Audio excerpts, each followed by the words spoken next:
Talvez não seja nenhum exagero dizer que Dostoiévski foi um dos maiores. Para mim, o maior. Ele é o meu escritor favorito. Inclusive, recentemente eu coloquei na cabeça a ideia de ler todas as obras escritas pelo autor, pelo menos aquelas que foram traduzidas do russo ao português pela editora 34, que eu acredito que abranja a maior parte dos livros lançados pelo autor, talvez até todos, né? Se não todos, a maioria. E eu gosto especialmente do Dostoiévski em função das ideias que ele desenvolvia, né? Ideias absolutamente atemporais, ideias que, portanto, a gente consegue aplicar no sentido muito prático hoje em dia. Não é a filosofia apenas pela abstração, pela verborragia, pela erudição, mas uma filosofia que a gente consegue dar um sentido prático. Aliás, o Dostoiévski, na minha concepção, vivifica muito bem aquela noção de que a gente pode falar muita verdade por meio da ficção. Eu li uma publicação recentemente sobre isso, há alguns dias, e coincidentemente, lendo aqui Os Irmãos Karamazov, que é a minha leitura atual,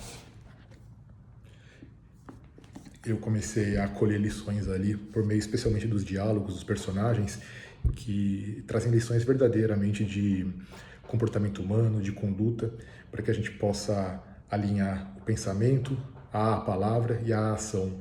Então, a gente ter isso muito bem equilibrado com a gente. Então, aquilo que diz respeito, até em certo aspecto, à saúde mental, à qualidade dos pensamentos e, sobretudo, a forma como nós podemos interagir da gente com a gente mesmo e com os outros, acima de tudo, para que nós possamos nos tornar seres humanos melhores. Né? Parece muito abstrato falar isso, mas há um sentido muito prático e concreto quando a gente lê Dostoiévski. E eu estou falando tudo isso, fazendo uma longa introdução, porque embora me admire muito as ideias que ele desenvolvia na sua obra, na sua vasta bibliografia, eu sempre considerei a literatura dele mais crua na forma da estética da escrita. Né? Não achava e não acho a escrita dele embelezada, perfumada no bom sentido.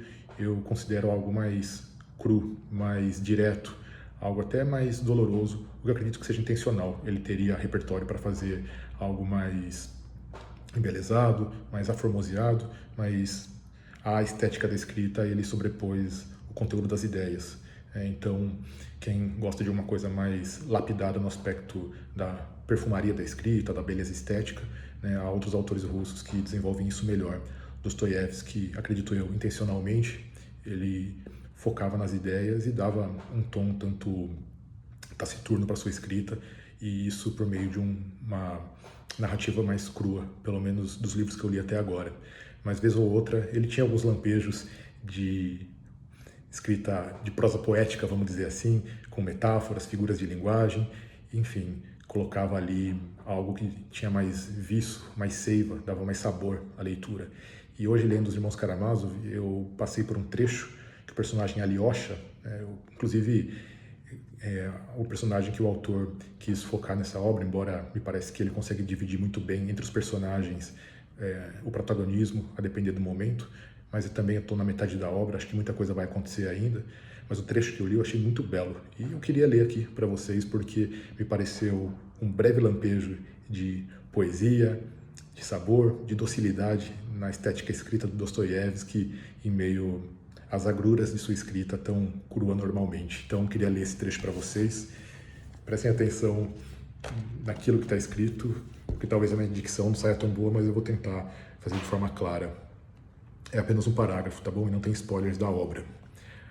Existe um contexto, mas aqui o contexto não importa tanto, porque o foco mesmo é a forma como ele desenvolveu na escrita, na estética da escrita, a ideia.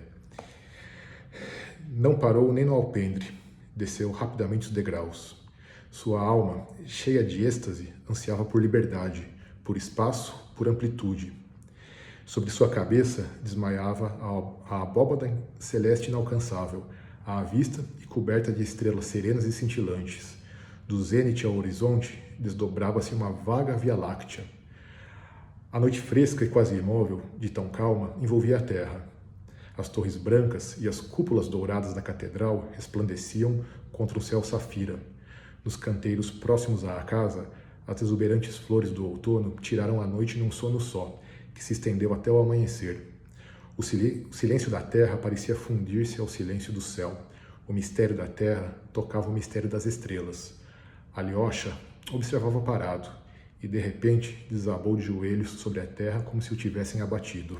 Eu achei belíssimo esse trecho, um raro momento de uma escultura estética muito bem lapidada, muito bem talhada. Normalmente ele escreve como pedra bruta e não como diamante, mas aqui ele talhou muito bem a forma daquilo que ele escreveu e alcançou, na minha opinião, um resultado escultural, absolutamente escultural. E ele conseguiu mostrar aqui que ele também, quando ele assim o deseja, ele escreve com uma beleza estética muito distinta, né?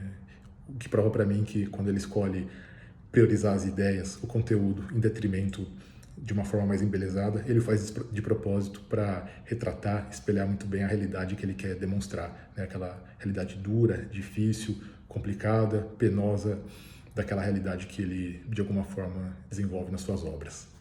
Valeu, boa noite.